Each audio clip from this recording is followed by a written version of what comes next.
So, you trained as an engineer and moved from India to the Netherlands in 2011.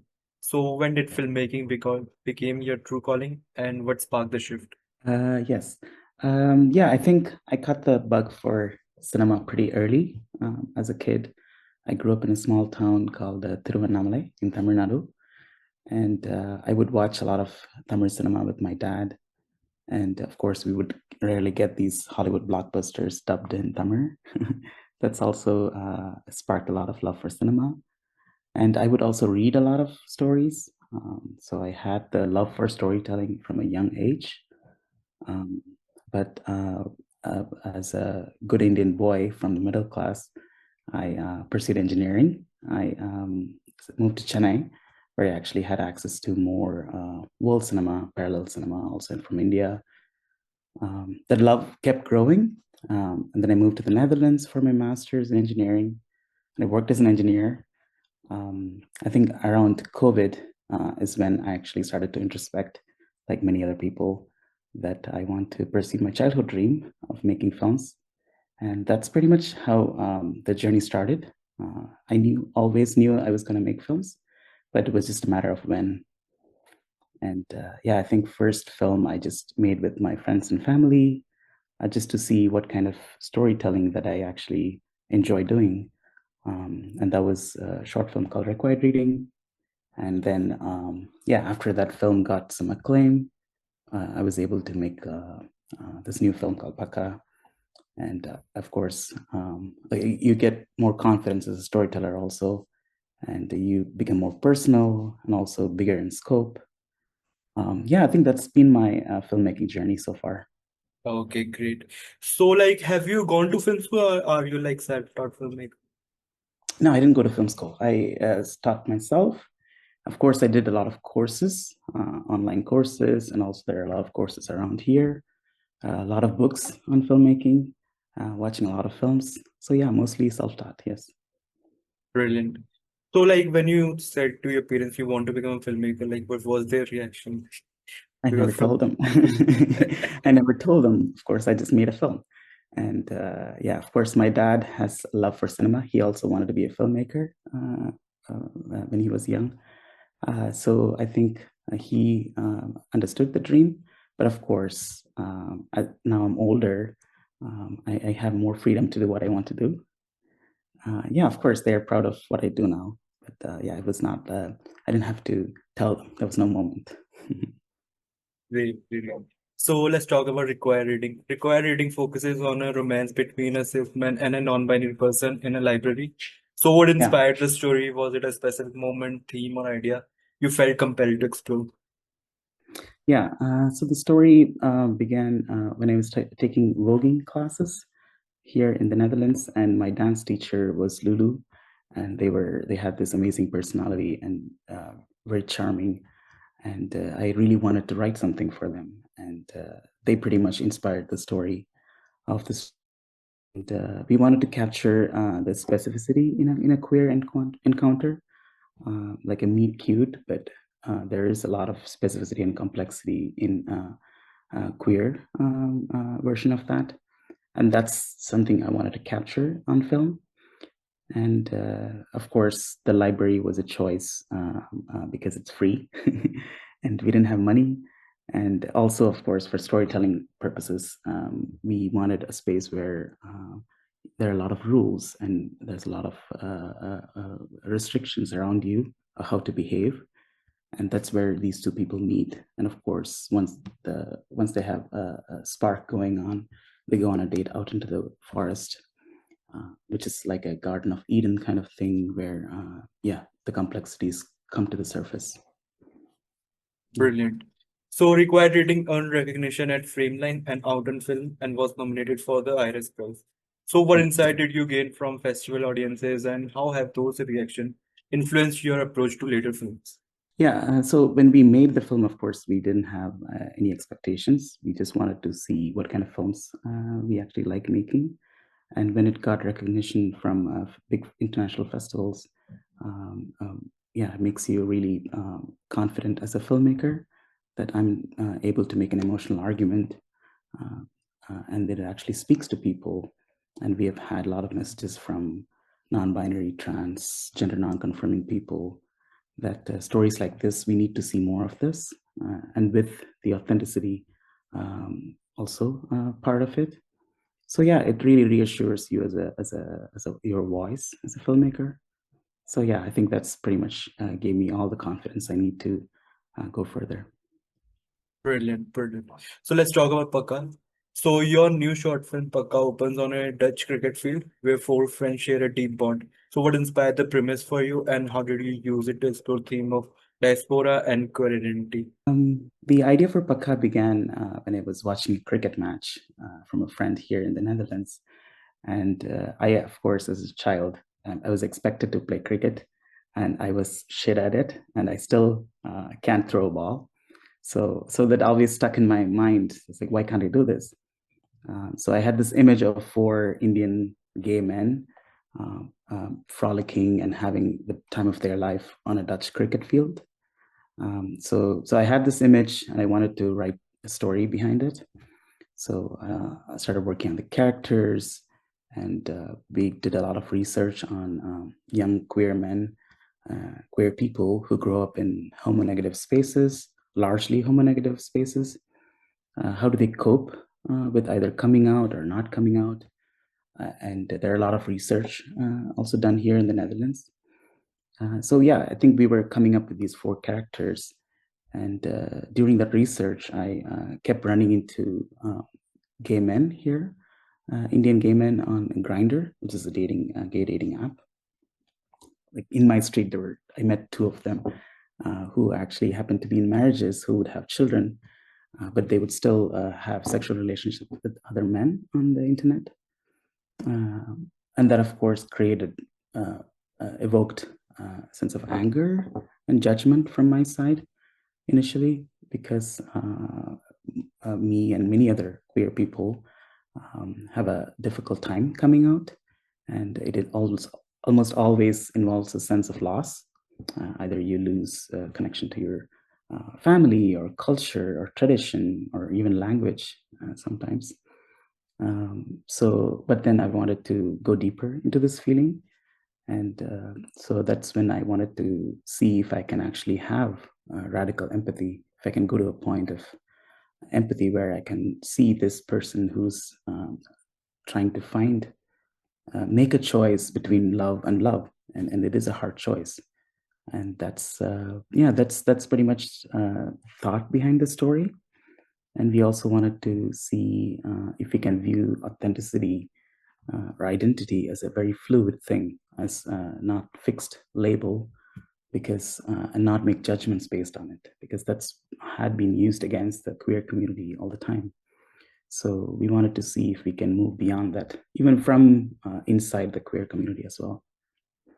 Yeah, that's and of course trying to capture the queer migrant experience as the backdrop of it all. Okay, brilliant. So, like, getting money for a short film is quite challenging. So, how did you find money and producer, like both for both of your short film? Yeah, for required reading, it was my own money, which was not a lot. It was just paying for the gear, and I think we didn't even pay. We couldn't even pay anyone on this in the set. We just had like sandwiches and pizzas and beers. So later on for Pakka, I was able to get a producer. I think my film just won a couple of awards, and I was in a festival, and I met this producer who was excited about Pakka, and it was a pretty quick, fortunate affair that I ran into him. And there was a lot of connection between two of us, and I think we just rolled from there. And together, we, of course, have to get a writer on board. So I had a writer, and a shout out to Micah. So we wrote the script together, and you have to apply for funding. We have public funding here in the Netherlands. And applying for that was actually harder than making the film. You really have to convince the commission on your vision on the film. We apply, and then we get funding, and that helped us produce and also part of the post-production part. Okay, brilliant. So, like, how much time like it took to get the money? I think from the point of writing the script until we get, I think 6, 7 months. Yeah. Great. So what was the casting process like and working with the actors? I think that was my favorite part of the whole thing because we knew the characters inside out, these 4 characters we came up with. And but finding young Indian men or Indian origin men who are here in the Netherlands and who are willing to play these roles was a little bit of a challenge to begin with because we don't have a big, large Indian community here yet. I think the migration started pretty late, like people like me, for example. But we also had a Hindustani community from Suriname who moved 100 years ago. So there were some people, but it was a pretty challenging process. And we had a great casting director called Bobby. And together we came up with multiple rounds of audition. And we were really trying to get to 4 men who are really authentic and who can develop authentic relationships with each other also. And then we were lucky. We were really lucky to have these 4 amazing guys who are willing to do anything. And they're all emotionally extremely intelligent, kind and gentle and easy to work with. And I think putting them together, of course, it's like the night before, I'm like, what if they hate each other? What if they. So we decided to go camping. We went camping for a couple of days. We also played cricket. A couple of them didn't know cricket, so we had to learn together, except me. I think at the end of the camping, we also did a lot of exploration of their history together. These 4 guys have a history of 3 years of friendship before the film begins, and then we wanted to start the film with the conflict. That's a choice we made, that we wanted to see the characters through how they respond to the conflict. But then you need to feel the authenticity of their relationship from before. So we did a lot of work before in the rehearsal, and the shooting on set, it was just a smooth ride. Yeah. So from the initial idea to making the film, like how much time it took and how big was the crew as well?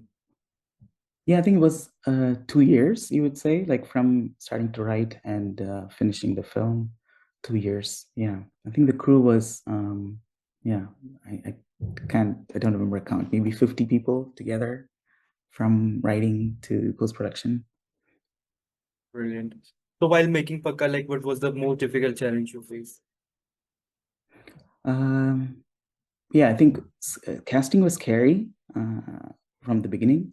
But of course, once we got these 4 guys, it gave me a lot of confidence that, I don't think it was really a challenge, anything. And of course, every crew member I had, my DOP, Zahir, for example, was like a soulmate. Like he literally knew the story in and out, and the characters, he knew them to the skin. So and all the other crew members, like my editor Tassel, composer Analot, sound designer, everyone. I'm just gonna give shout out to everyone. They really got to the skin of and the flesh of the story really well. So I just had a ball. Like every part of the process was just so much fun. Yeah, not really a challenge, I should say. So Maybe parting with the film, maybe saying goodbye to the film was the hardest part. brilliant, brilliant, brilliant. So Pakka was shown in Palm Springs ShortFest recently. So what was the experience there like? What was the audience response towards the film as well? Yeah, so this is Palm Springs was very hot, extremely hot. It was like 42 degrees. It was, of course, a little bit apprehensive for me to go to the US at this current political climate, but I wanted to be there for the film, and I was glad. I'm glad I was there because it was an extremely amazing group of filmmakers from all over the world, and it was one of the best weeks of my life. Very inspiring to see all the best short films from the world in one place. And the festival was great. Like it was extremely well organized, and they were so respectful of the filmmakers also. And it was a great time. And yeah, I think Pakka was like a well-packed hall. So scary to see your film on the big screen, but the people were amazing. The response was great. There were even a couple of people who said like, "Oh, we drove 2 hours to see your film." I was like, "Wow!" And also like over the whole week, I would be getting coffee or something. Somebody would come to me and then say how much they were moved by Pakka. So it is very reassuring to hear stories that are rooted or uprooted in a certain way actually speak to audience all over the world, and that's the best part. Yeah, super happy. Brilliant, brilliant. So right now you're working on a feature film. Can you tell us a little bit about your feature film as well? Yeah, definitely. The feature is called Amudan. It is you can say a sort of a spiritual sequel to Pakka. It is set in the same world of Dutch Indian cricket, and we focus on another gay Indian Dutch cricketer called Amudan, and we focus on a later stage of in his life compared to Pakka, where he actually gets faced with the situation that he's the last living member in his family uh, from India, and the question of child comes up, and then he starts to explore who he is with respect to his family back in India and his queer life here in the Netherlands, and trying to find himself. Yeah, I think yeah, it's yeah. The idea was to see how queer lives have a certain non-linearity to it, because heteronormative lifestyles are life is pretty much determined by like milestones. You meet someone, you marry them, you buy a house, you have children, and so on. But yeah, with queer lives, you get a lot of freedom, and you can reinvent yourself at any point. That can be freeing, but also can be disorienting. So trying to capture that nonlinearity through this question of queer legacy. I think that's the idea behind the film. Okay, brilliant. So are there like your favorite films and filmmakers that have inspired you a lot, like in general? In general, yeah, I grew up with Tamil cinema, so I have to give a shout out to Mani Ratnam. He was, yeah, I think the first film I watched was Satya or Alai Paide in Tamil. I think that was my movie awakening, and of course, Iruvar, the duo, was defined cinema for me. I was just 8 years, 7 years old, I think, watching that and seeing that, oh, this is something. Somehow, this film is different from the others. Why is it different, and why is it speaking to me a much deeper emotional level? I think the investigation started there. So I think I always love his cinema. Um, I also love Satyajit Ray, definitely. We love him. And Kelly Reichardt, Andrea Arnold. I love her films. Alice Rohrwacher. Like I think lately I'm just obsessed with every frame of hers. Uh, and yeah, Michael Haneke, like he's my man. uh, and yeah, lately Payal Kapadia. I love her films. Yeah, I think yeah, very diverse, very eclectic. Okay, I brilliant, love it brilliant, all. brilliant. So, my last question is like there are a lot of aspiring filmmakers. So, what advice would you give to them from your journey, from your filmmaking journey? From my journey. Yes, and these are the things I tell myself also as I'm still on my journey. Is that there's no one way to be a filmmaker. You have your own ways. You can find your own voice. Try to tell your own story. Uh, but doing that requires a lot of work and also a lot of love for cinema. So I would say cultivate that love for cinema by watching lots of films with no judgments, and go to a lot of film festivals and read a lot. And I think someone has told me like be the most cultured person in the room. I don't know about the superlative part of it, but I do think get as much access to culture as possible, and I think it is possible, whichever social economic class that you are in. I think we can try our best. And definitely, this is one of the things I've been learning over the time. Is like finding your own people, as they say in cinema, because that makes things so much easier. I guess telling story from your heart is so it costs so much energy, and also it's a very lonely job. You have to take your baby all the way. So it's nice to have people you enjoy spending time with around you. I'm, for example, an introverted person myself, and but then I choose all the people that I work with, and yeah, and it's just like hanging out, and while hanging out, just making something fun. So yeah, I think that's about it, and keep in touch with life every day, and keep in touch with your feelings and emotions, and try to articulate them, and that would make the world a better place, I think.